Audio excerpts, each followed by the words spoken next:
It's only been close to 3 months since Star Wars Battlefront 2 got the gaming industry, gaming communities, media outlets, and government officials talking about the predatory nature of loot boxes. And while publishers insist on pursuing their insidious monetization schemes, pushback against them is currently at an unprecedented level. The most recent developments saw Hawaii Representative Chris Lee, perhaps the most prominent figure in the fight against loot boxes, reach out to legislators, representatives, and senators from 5 other states to join him, and among them was Washington State Senator Kevin Ranker, who recently pushed for a bill stipulating that an investigation on loot boxes and similar mechanics be conducted, and that a deliberation on potential means to regulate them be reached by December 1st, 2018.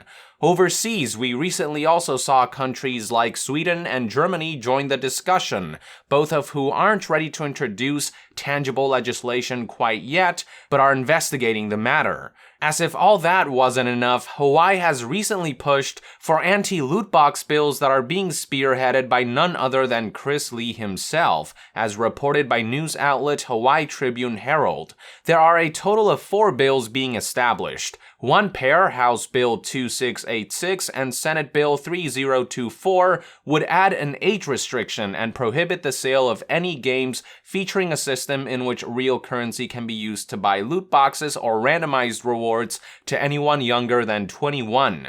The other pair of bills, House Bill 2727 and Senate Bill 3025, on the other hand, aims to push for disclosure from game publishers and developers, requiring them to prominently label games containing such randomized purchase systems, as well as disclose the probability rates of receiving each loot box reward. So for now, 2 forms of regulation are aimed to be enacted: age restriction and transparency, which, if you ask me, are great first steps towards what I think is very fair loot box regulation. The ESRB ratings board already enforces both age restriction and disclosure for game content that feature mature simulated elements like drugs, sex, violence, and gambling even, so I don't see why actual gambling with real currency shouldn't at least receive the same level of scrutiny. Hell, the ESRB rating system even stipulates that any games featuring gambling with real currency should be rated adults only. But of course, because of how much the ESRB's parent company, the ESA, and game publishers like EA who lobby it have to lose financially if loot boxes were to be regulated, their way of getting around it is claiming that loot boxes aren't gambling, which we all know is complete bullshit from a colloquial standpoint. Chris Lee then proceeded by explaining his stance on the issue, starting out by saying, quote, "I grew up playing games my whole life. I've watched firsthand the evolution of the industry from one that seeks to create new things to one that's begun to exploit people, especially children, to maximize profit."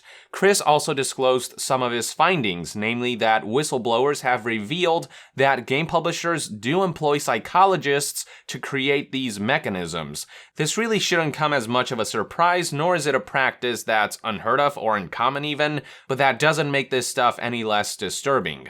The fact that psychologists are being hired to find the best way to manipulate gamers for monetary gain is something you should always keep in mind to remind you just how full of shit publishers and developers are when they try to tell you that microtransactions and loot boxes are being implemented to enhance our experience or to give us player choice, that it's all for our benefit. One last thing Chris Lee explained was his strategy for pushing anti-loot box bills, stating, quote, "If enough of the market reacts, the industry would have to respond and change its practices."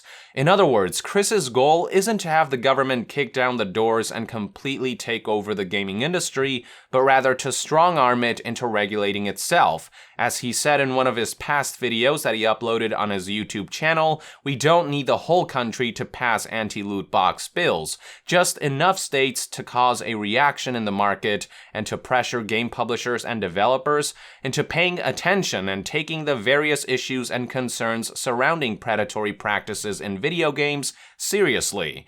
It's an all-around sensible approach that I hope will yield tangible results to prevent a future in which the ruination of a game's integrity and the rampant exploitation of players' addictive tendencies for the sake of monetization become commonplace. We are already seeing some positive signs though, indication that more and more game publishers, developers, and platforms are feeling the pressure from the recent backlash and coverage on the matter. For example, recently we saw Apple enforce a rule in which all apps that include purchasable loot boxes or similar mechanisms must disclose their odds. Furthermore, controversy surrounding Battlefront 2 and Destiny 2 has already caused game developers like BioWare to change their approach towards how they'll implement monetization schemes. We are also seeing companies like Ubisoft have to explain and emphasize how their recent implementation of loot boxes in games like Rainbow Six Siege only involve cosmetics and emphasize things like how there are no duplicates, scared of the kind of backlash and attention this stuff can garner nowadays. But it's not enough. Even if these companies are feeling the pressure, they are still maintaining that microtransactions and loot boxes will enhance the player experience when done right. EA CEO Andrew Wilson said something to that effect in a recent financial briefing, and Ubisoft did the same thing for this year's third quarter financial release, stating, quote, "On loot boxes, what we can say is that we define it as a question of quality and choice. As simple as that. We need to deliver for whatever we offer the right quality for people to be interested. At the same time, they need to feel that they are really free to not buy it and that their choice is really a fact. So we feel that we're going in the right direction, and we don't feel that there is a major issue or a major regulatory issue that we should be facing." So yeah, it's hard to call the current circumstances a victory for gamers, but progress is still progress, and every new bill a country or state introduces brings us one step closer towards instigating change that will hopefully bring some integrity back to the label of AAA. With that, I would like to end this news update. Thank you for tuning in.